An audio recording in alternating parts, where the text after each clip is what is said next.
नमस्कार, आप देख रहे हैं द हिंद 24 न्यूज और मैं हूं आपके साथ साक्षी निर्वाण।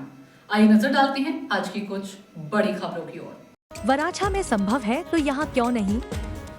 पूर्व भाजपा अध्यक्ष नितिन भजियावाला का मेयर को पत्र। सूरत के पूर्व भाजपा अध्यक्ष नितिन भजियावाला ने मेयर दक्षेश मावाणी को पत्र लिखकर चौटा बाजार क्षेत्र से अवैध दबावों को हटाने की मांग की है। उन्होंने कहा कि मेयर ने जिस प्रकार वराछा में व्यक्तिगत रुचि लेकर दबाव हटवाए, उसी तरह चौटा बाजार में भी कार्रवाई की जाए। नितिन भजियावाला ने यह भी उल्लेख किया कि उन्होंने कई बार पत्र और प्रस्तुतियां देकर चौटा बाजार में बढ़ते अवैध दबावों की शिकायत की है, लेकिन अब तक एसएमसी का तंत्र जागृत नहीं हुआ है।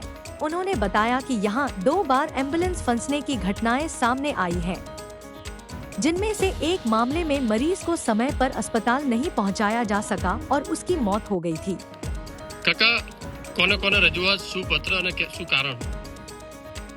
આગળની રજૂઆતો અગાઉ ઘણી વખત કરી છે, પરંતુ છેલ્લા 2-3 વખતથી હું સુરતના 12 ધારાસભ્ય અને 2 સાંસદશ્રીને પણ રજૂઆતો કરતો હોઉં છું।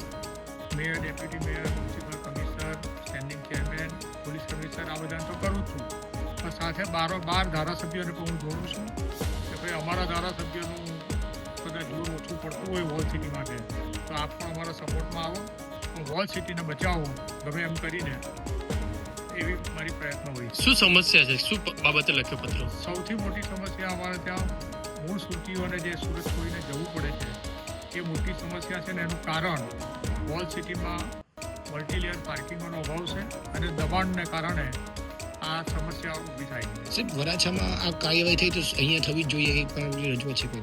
વરાછાની પ્રજા લડાયક છે, વરાછાના ધારાસભ્ય લડાયક છે। જો એની પર કાર્યવાહી નહીં કરવામાં આવે તો પબ્લિક જાગૃત થઈને મને લાગે છે કે કદાચ આ સમસ્યા માટે ત્યાં સમિતિ પણ બની છે। એટલે પ્રજા જ્યારે રોડ પર આવી જતી હોય ત્યારે કોઈ પણ સમસ્યાનો ઉકેલ લાવવો જ પડતો હોય છે।